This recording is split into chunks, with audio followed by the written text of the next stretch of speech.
কক্সবাজারের উখিয়ায় আবারও প্রকৃতির নির্মম আঘাত। টানা বর্ষণে ধসে পড়ে পাহাড়, মুহূর্তের মধ্যেই মাটির নিচে চাপা পড়ে বসতবাড়ি।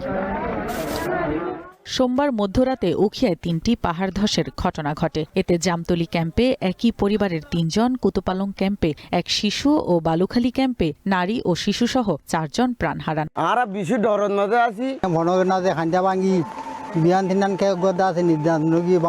এদিকে কক্সবাজার শহরের পাহাড়তলী এলাকায় পাহাড় ধসে চাপা পড়ে একই পরিবারের ৩ জন। পরে তাদের উদ্ধার করে হাসপাতালে নেওয়া হলে মৃত্যু হয় একজনের। আনুমানিক রাত 1টা থেকে 2টার মধ্যে পাহাড় ধসে আমার শ্বশুর ইন্তেকাল করে এবং আমার শাশুড়ি উনিও আহত হয়, ওনার আমার শালাবাবু উনিও আহত হয়। সোমবার বিকেলে দুর্যোগ মোকাবিলায় জরুরি সভায় বসেন জেলা প্রশাসন। সভা শেষে ঝুঁকিপূর্ণ এলাকা থেকে বাসিন্দাদের সরে যাওয়ার নির্দেশ দেওয়া হয়। জায়গায় পানিবন্দির কোনো খবর পাওয়া যায়নি। আমরা এখানে উপজেলা নির্বাহী অফিসারগণের সবার বক্তব্য শুনছি, আপনারা শুনেছেন জুমের মাধ্যমে। আমরা প্রস্তুতি সর্বোচ্চ প্রস্তুতি রাখতেছি।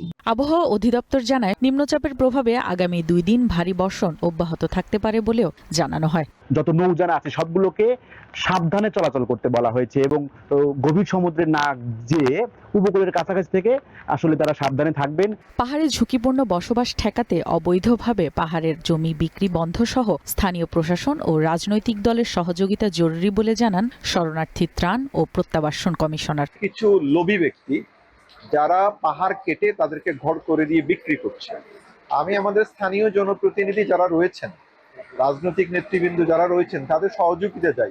পাহাড় ধসের ঝুঁকিতে থাকা বাসিন্দাদের অপ্রয়োজনে পাহাড়ি এলাকায় চলাচল না করারও পরামর্শ প্রশাসনের। One national desk.